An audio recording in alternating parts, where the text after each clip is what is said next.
পেহেলগামে জঙ্গি হামলার ঘটনায় আবারও উত্তপ্ত হয়ে উঠেছে ভারত পাকিস্তান সম্পর্ক। কাশ্মীরের এই ইস্যুতে পাকিস্তানের ঘাড়ে দোষ চাপাচ্ছে ভারত। ইতিমধ্যে দুদেশের মধ্যে গুরুত্বপূর্ণ সিন্ধু নদের পানি চুক্তি স্থগিতের ঘোষণা দিয়েছে দিল্লি। দিল্লির এমন মারমুখী প্রতিক্রিয়ায় ক্ষুব্ধ হয়ে উঠেছে ইসলামাবাদও।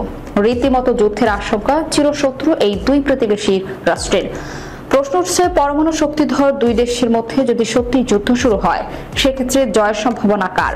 513টি যুদ্ধ বিমানের মালিক ভারত নাকি 328টি যুদ্ধ উড়ানের মালিক পাকিস্তান? ভারতের ট্যাঙ্কের সংখ্যা 4201, অন্যদিকে পাকিস্তানে 2627। ভারতের সেলফ প্রপেলড আর্টিলারি 100, আবার পাকিস্তানের এই সংখ্যা ভারতের তুলনায় বেশি, 662।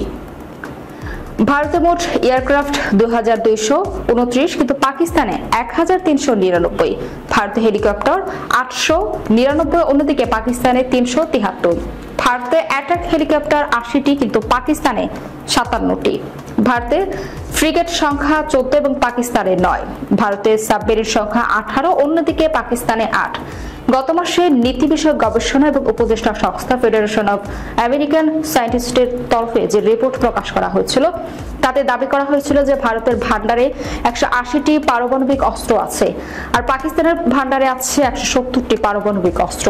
সেক্ষেত্রে ওই রিপোর্টে দাবি করা হয়েছিল বিশ্বের যে দেশগুলো পারমাণবিক অস্ত্রের সংখ্যা বাড়াচ্ছে, সেই তালিকায় ভারত এবং পাকিস্তান। তাৎপর্যপূর্ণভাবে পেহেলগামে হামলার তীব্র নিন্দা করা রাশিয়া এবং আমেরিকার হাতে বিশ্বের সবথেকে বেশি পারমাণবিক অস্ত্র আছে।